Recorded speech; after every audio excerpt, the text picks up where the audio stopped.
I did not flinch. I did not look away. I read the message a second time, not because I misunderstood it, but because I wanted to make absolutely certain I understood exactly what had just happened, and exactly who had done it. It was the morning of the biggest presentation of my career, the kind of morning I had been building toward for 3 years. My laptop was open on the kitchen counter, my coffee was still hot, and my hands were completely steady when my phone buzzed with a calendar notification that should not have existed. Meeting cancelled. Project reassigned. Your services are no longer required on the Hartwell account, Marcus. That was it. No period at the end of the last sentence, no explanation. Just 11 words from my direct supervisor's son, sent at 7:42 in the morning, 43 minutes before I was supposed to walk into the boardroom and present 18 months of my work to the most important client our firm had ever signed. I set my phone face down on the counter. I picked up my coffee. I took one slow sip. Then I opened my laptop and kept working. My name is Claire. I am 31 years old. At the time this happened, I was a senior account strategist at Whitmore & Associates, a mid-sized marketing consultancy in Charlotte, North Carolina. I had been with the company for 4 years. I had built the Hartwell account from a cold email I sent on a Tuesday afternoon, when my supervisor was at a golf retreat and nobody else thought the lead was worth pursuing. Hartwell Manufacturing was not a glamorous client. They made industrial fasteners. But they were expanding into 6 new markets. They had a budget that made the partners go very quiet during the first meeting, and they had chosen me, because of a 40-page strategy deck I had put together over a single weekend in February. I want you to understand what that account meant, not just to me, but to the firm. The Hartwell contract represented 32% of our projected annual revenue. My managing partner, the man whose name was on the building, had shaken my hand in the hallway after we signed and told me it was the best client acquisition he had seen in 15 years. His son Marcus had been with the company for 11 months. Marcus was 26. He had a business degree from a school his father had also attended, a wardrobe that suggested he had watched too many finance movies in college, and an unshakable belief that proximity to his father's name was the same thing as competence.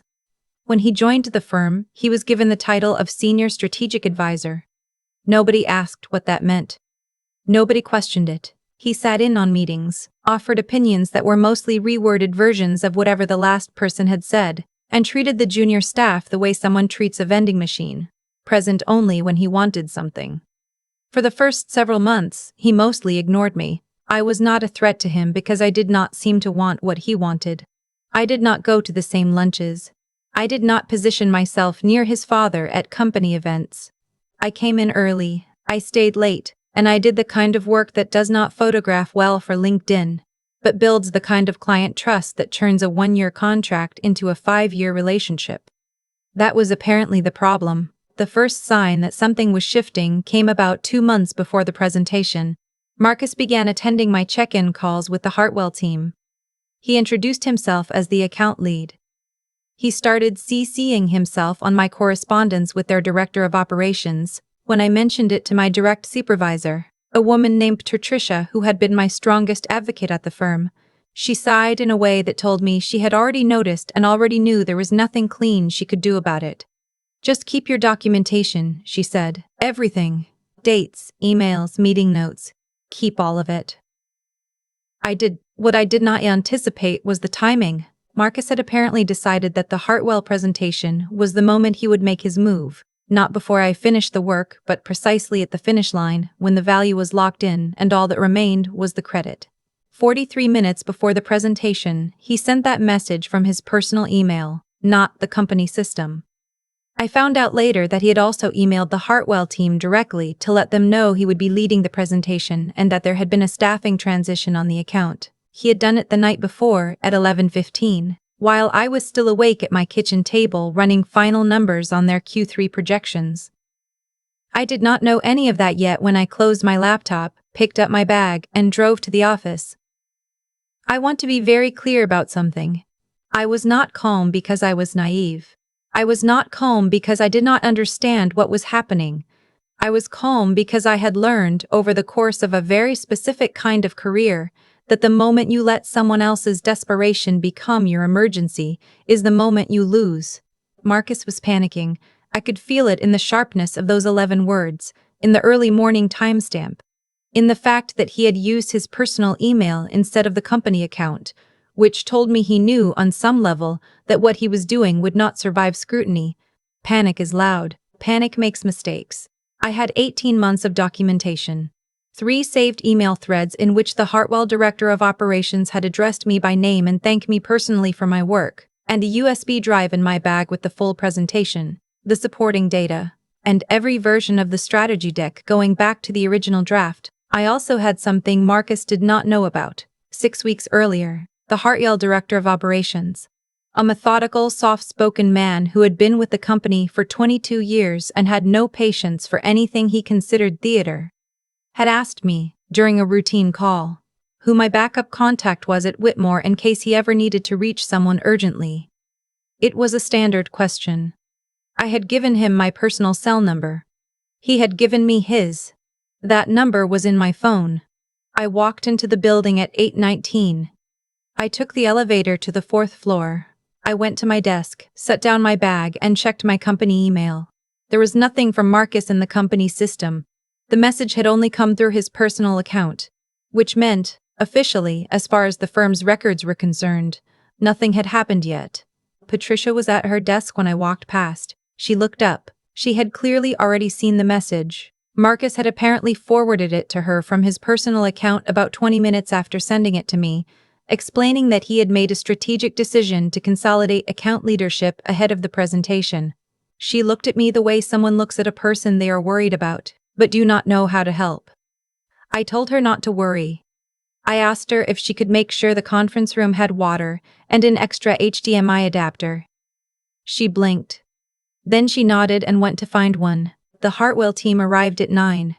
There were 4 of them, the director of operations, their VP of marketing, a woman from their legal team, and their new chief strategy officer who had joined their company 2 months prior and whom I had not yet met in person but had spoken with twice by phone. They were professional, punctual, and they greeted me at the elevator by name.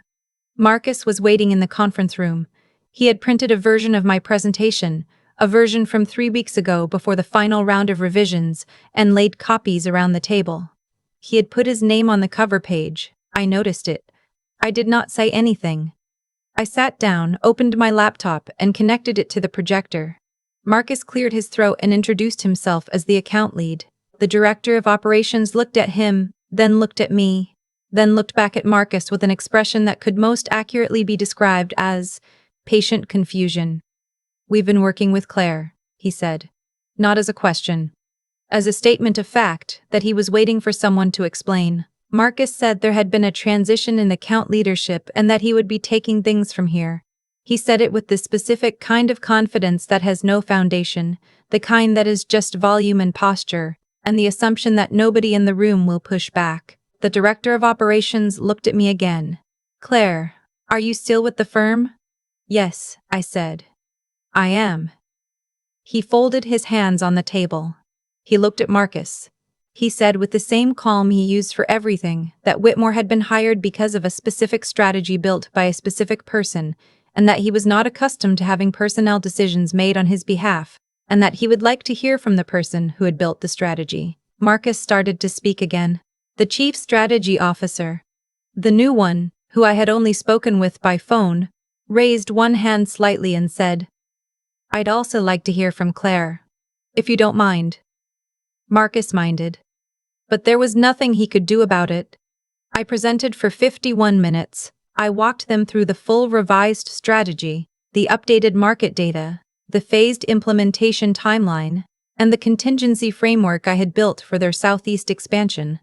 I answered every question directly. The VP of marketing asked me 3 follow-up questions about the digital component, and took notes by hand, which I had noticed she only did when something was worth keeping. Marcus sat at the end of the table for the entire presentation. He did not speak. He rearranged the printed copies of the outdated deck in front of him 3 times. When it was over, the director of operations said it was exactly what they had been hoping for. He said they were ready to move forward with the expansion phase, and would have their legal team reach out about the contract amendment by end of week. He thanked me specifically and by name. As the Hartwell team was gathering their things, The chief strategy officer paused beside me. She said she had a feeling, when we first spoke by phone, that I was the one actually running this account. She gave me her card. She said she liked to know who she was actually working with. I thanked her. I put the card in my jacket pocket. What happened next is the part I want to tell carefully because it is the part that has the most details and I want every single one of them to land correctly. After the Hartwell team left, Marcus cornered me in the hallway outside the conference room. He told me I had undermined him in front of a major client. He said I had been deliberately difficult since he joined the firm. He said he was going to speak to his father and that I should start thinking about whether this was really the right place for my career. I looked at him for a moment, then I said, "Okay," and walked back to my desk. I spent the next 40 minutes composing a very precise email to Patricia, with a copy to the firm's HR director. I attached every document I had mentioned to her 6 weeks earlier. Every email chain. Every meeting note. Every version of the deck with its creation date and author metadata intact. I attached the original cold email I had sent to Hartwell before the account existed. I attached Marcus's personal email from that morning, forwarded to my own account for documentation purposes. I did not editorialize. I did not use words like unfair or betrayed or wrong. I simply presented a documented sequence of events and asked that it be reviewed. Then I called my managing partner's direct line. He did not answer.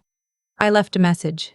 I said I wanted to speak with him before end of day, that there was a documentation matter related to the Hartwell account he would want to be aware of, and that I was available whenever he had a few minutes. He called back in 22 minutes. I know it was 22 minutes because I watched the clock, not out of anxiety. Out of curiosity, I wanted to know how long it would take. I explained the situation to him the way I would explain a project brief. Clearly, sequentially, without emotion, with reference to specific documents he could pull up himself. I told him about the message Marcus had sent that morning. I told him about the altered cover page on the presentation copies. I told him about the introduction Marcus had given himself to the Hartwell team.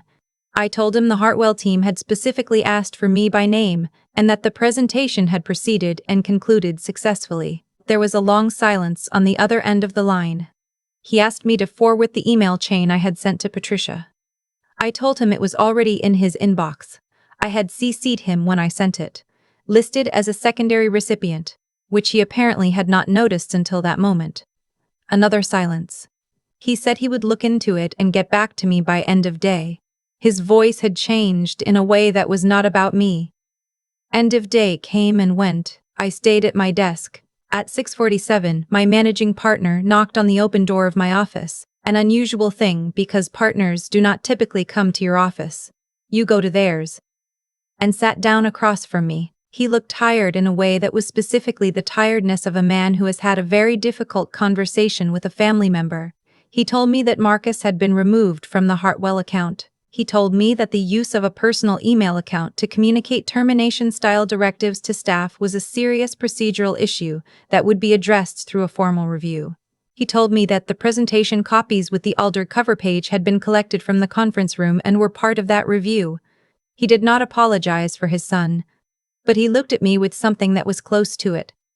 I told him I appreciated the update. I asked if there was anything further he needed from me that evening. He said no. He stood up to leave. Then he turned back and said that the Hartwell expansion contract amendment had already come through from their legal team 4 hours after the presentation ended. He said it was the fastest turnaround he had ever seen from a client legal team, and that he assumed it reflected their confidence in the work. I told him it probably did. He left. I sat in my office for a few minutes in the quiet. Then I texted my best friend, who had been waiting for an update since 8 that morning, and told her that everything was fine and that I would explain over dinner. The review that followed took 3 weeks. I was not involved in most of it, which is how those things are supposed to work. I provided documents when asked and answered questions when they were put to me. I kept coming to work. I kept working on the Hartwell account. Their director of operations sent me a follow-up email the day after the presentation saying the team had been impressed and that he was looking forward to the next phase. I printed that email. I put it in a folder. What came out of the review in the end was not something I caused or pushed for. Marcus resigned from the firm before a formal outcome was issued. I found this out from Patricia, who heard it from the HR director, who said it had been his decision and that the terms were not being disclosed. He was gone on a Thursday. On Friday, the framed photo of him that had been on the wall near the reception desk, there since his second month, which had quietly irritated most of us, was not there anymore. I did not mark the occasion. I had a 9 o'clock call with the Hartwell VP of Marketing to walk through the timeline for the Southeast rollout, and I was on it by 8:58. 3 months after the presentation, I was promoted to Director of Client Strategy. It was the first time that title had existed at the firm. My managing partner created it. He did not explain why he was creating it, and I did not ask, because the explanation was already obvious to both of us. With the new title came a raise, a dedicated budget line for the Hartwell account, and the ability to bring on one junior strategist of my choosing. I offered the position to a woman who had been an analyst at the firm for 2 years and who everyone agreed was working well above her pay grade. She accepted before I finished the sentence. The Hartwell Chief Strategy Officer, the one who had given me her card, emailed me about 4 months after the presentation to say she was building out their internal marketing function and was hoping to stay in close contact as they grew. We have had quarterly calls since then. She introduced me about 6 months later to a former colleague of hers who was looking for a consultancy for a new company she was launching. That introduction led to a contract that was, by itself, larger than the original Hartwell deal. I did not engineer any of that. I just did the work consistently, documented it carefully, and did not let someone else's urgency become my crisis. I think about that morning sometimes, the 7:42 timestamp, the 11 words, the coffee that was still hot when I read them. I think about how it was designed to make me feel erased, at the exact moment I had the most to offer. I think about the assumption embedded in it, that I would panic, that I would scramble, that I would walk into that conference room rattled and diminished and easier to replace. I did not panic. I understood something, very clearly, on that morning. That I had been slowly learning for 3 years. The people who try to take credit for your work at the last moment do so because they have nothing of their own to stand on. The desperation is the tell. If Marcus had been capable of building what I built, he would have built it. He wasn't, and he hadn't, and he knew it. And that knowledge had turned, over 18 months, into something that looked like arrogance but was actually just fear.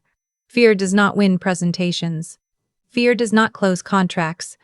Fear does not build accounts from cold emails sent on Tuesday afternoons when everyone else has gone home. I am still at Whitmore & Associates. I still have the Hartwell account. My junior strategist just finished her first solo client presentation last week, and she did it without notes, and the client asked if she could be their primary contact going forward. I told the client that sounded like a great idea. She found out when she got the follow-up email. She came to my office doorway afterward with an expression I recognized completely, the specific disbelief of someone who has worked very hard and is only just beginning to understand that it was noticed. I told her to document everything. Dates, emails, meeting notes, all of it. She asked me why.